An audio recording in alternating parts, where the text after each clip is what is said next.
যে কোনো urban local body, municipality হোক, কর্পোরেশন হোক, নোটিফাইড অথরিটি হোক, তাদের কাজই হলো যে মানুষকে পৌর পরিষেবা দেওয়া। পৌর পরিষেবার মধ্যে সবচেয়ে গুরুত্বপূর্ণ হলো পানীয় জল, সাফাই, রাস্তাঘাট, নর্মদা, আলো। এরপরে আরো অনেক তো বিভিন্ন কাজ থাকে, সেগুলো করা, কিন্তু প্রাইমারি কাজ হলো এটা, এটা করতেই হবে। আসানসোল পৌর নিগম প্রত্যেকটা ক্ষেত্রে তো ব্যর্থ আছেই, সেটা তো আপনারা নিজের চোখে দেখছেন।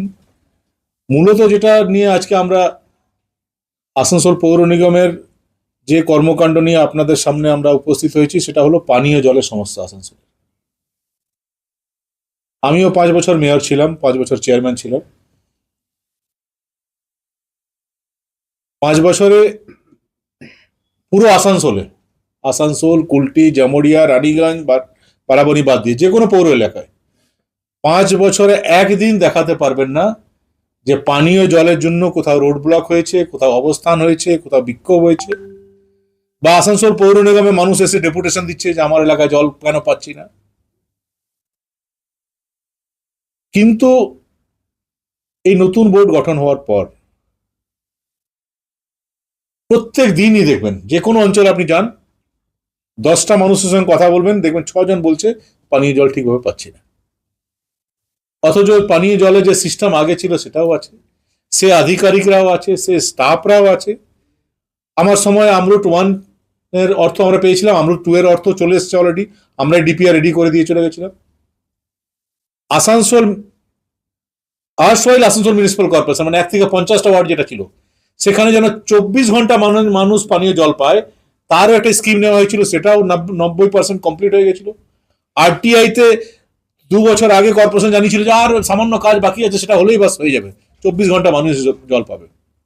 24 ঘন্টা তো দূরের যাক, যে টাইমে মানুষ জল পেত আগে, সেটাও প্রায় বন্ধ হয়ে গেল। শুধুমাত্র কর্পোরেশনে বসে কখনো 7 টাকা রেট হবে, কখনো 9 টাকা হবে, আবার 7 টাকা করা হবে, এইসব নিয়ে আলোচনা হচ্ছে। 7 টাকা হোক, 9 টাকা হোক, যেটাই হোক, আগে জলটা দেবেন, তারপর তো জলটা দিতে পারছেন না কেন? প্রথম বছর হয়তো আমরা ভেবেছিলাম যে হয়তো যারা আছে তারা হয়তো বুঝতে একটু সময় লাগছে, কেননা এপ্রিল, মে, জুন, জুলাই এই মাসগুলোতে যদি মানুষকে জল দিতে হয়, তার প্রস্তুতি আপনাকে স্টার্ট করতে হয় নভেম্বর, ডিসেম্বর থেকে। বিভিন্ন পাইপ লাইনে যে চোখ হয়ে যায়, পরিষ্কার পরিচ্ছন্ন কাজ, মোটরে যে বালি ঢুকে যায় তার কাজ, নদীতে কিছু কাজ করতে হয়, সেই কাজগুলো শীতকালে স্টার্ট করে দিতে হয়, যাতে গ্রীষ্মকালে মানুষকে জল দেওয়া যায়। প্রথম বছর হয়তো তারা জানতেন না, হয়তো ভুলবশত করতে পারেননি, শীতকালে হয়তো গ্রীষ্মকালে মানুষ কষ্ট পেল।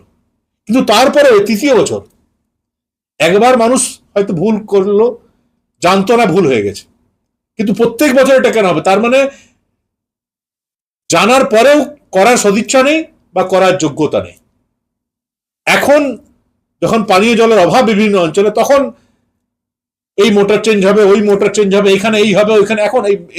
এখন মে মাসে হবে, জুন মাসে হবে, এটা জুলাই মাসে হবে, এটা ডিসেম্বরে করা উচিত ছিল, কেন করলেন না? নির্বাচন তো মে মাসে ছিল, ডিসেম্বরে তো নির্বাচন ছিল না, নভেম্বরে তো ছিল না। এবং উদ্ভট সব কারণ দেখানো হচ্ছে, লোডশেডিং এর কারণে আমরা জল দিতে পারছি না। আরে লোডশেডিং এর ইফেক্ট যাতে না পড়ে, সেই জন্য ইন্ডিয়া পাওয়ার লিমিটেড থেকে আমরা অলরেডি একটা আলাদা সেপারেট ডেডিকেটেড লাইন আমি ব্যবস্থা করে দিয়ে চলে গেছিলাম, খালি কানেকশন চার্জে দিলেই কানেকশন হয়ে যাবে। ওটা এই কারণে করা হয়েছিল যে এই যে পাওয়ার শাটডাউন যদি হয়েও যায়, জল প্রকল্পের জন্য আলাদা পাওয়ার থাকলে 24 ঘন্টা পাওয়ার সেখানে থাকবে, লোডশেডিং হলেও পানীয় জলের উপর তার কোনো ইফেক্ট হবে না। সেটা কানেকশনটা নিলেন না কেন এখন পর্যন্ত? সব কাজ হয়ে বসে আছে। এবং কখনো কখনো বলা হচ্ছে যে নদীতে জল নেই। আচ্ছা, নদীতে কি উপরে সারফেস ওয়াটার থেকে কি জল আসে নাকি? নদীতে যে জল আমরা যে জলটা আনি, সেটা বালির ভেতর থেকে জলটা টেনে নিয়ে আসা হয়। কাকে বোকা বানাচ্ছেন এরা? নিজেরাও কিছু জানেন না, না ইঞ্জিনিয়াররা ওদেরকে বোকা বানাচ্ছে, কিছু বুঝতে পারছি না। বলছে নদীতে জল নেই, নদীর জলের উপর ভরসা করি। নদী সারফেস ওয়াটার দিয়ে কি আমরা দিই নাকি কাউকে? 200 ফিট 300 ফিট নিচে থেকে জল তোলা হয়, এবং সেটাই পাইপটা খুলে আগে থেকে 6 মাস আগে থেকে তার কাজ করতে হয়। তো সেটা না করে এখন বিভিন্ন অজুহাত দেখানো হচ্ছে। ফ্ল্যাটগুলোতে আপনি দেখবেন যে বিভিন্ন ফ্ল্যাটে আমরা একটা মিটার বসিয়ে দিয়েছিলাম যে মানুষের কাছে ফ্ল্যাট থেকে পয়সা নেবেন আর এই এতটা জল আপনাকে দিতে হবে। যে কোনো ফ্ল্যাটে আপনি চলে যান আসানসোলে, ফ্ল্যাটের লোকেরা জল কিনে কিনে খাচ্ছে, কিনেও জল পাচ্ছে না। আমি মানে ভেবেছিলাম বলবো না, কিন্তু 3-4 মাস হয়ে গেল এখন বলতে হচ্ছে। আমি নিজের এই ফ্ল্যাটে যেখানে আমি থাকি, আমি নিজে জল কিনেছি 4, 8, এই শুধু গ্রীষ্মকালে 9, 10, 11, 12, 13, 14, 15, 16, 17, 18, 19 ট্যাঙ্কার জল, মানে ওই 1600 টাকা করে, যেটা সবচেয়ে বড় ট্যাঙ্কার। 19 ট্যাঙ্কার জল 1600 টাকা করে আমি নিজে কিনেছি লাস্ট 3 মাসে। এটা গোটা বছর আরো চলবে, মানে প্রায় 30-35 হাজার টাকার জল এখন পর্যন্ত 3 মাসে আমি নিজে কিনেছি। 1 বছর যদি কিনতে হয় তাহলে 1 বছর প্রায় 1 লক্ষ টাকার জল আমাকে কিনতে হবে।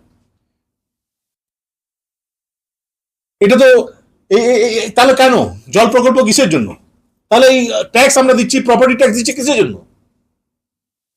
এটা তো লুকানো ব্যাপার না, প্রত্যেকটা রসিদ আপনাদেরকে দিয়ে দেবো কপি। আমি ভেবেছিলাম এটা বলবো না, কিন্তু এরা বাধ্য করছে বলতে। কোনোদিন কল্পনাও কেউ ভাবেনি যে এরকম ফ্ল্যাটে আমাদেরকে ট্যাঙ্কারে করে জল কিনে পরে যে ফ্ল্যাটে কানেকশন নেই তাদের ব্যাপার আলাদা, কিন্তু যাদের বৈধ কানেকশন আছে প্রত্যেক মাসে জলের জন্য পয়সা দিচ্ছে, তারপরেও প্রত্যেক মাসে 3000-4000 টাকা জল কিনে পরে খেতে হচ্ছে। 10,000 টাকা, প্রায় 10,000 টাকা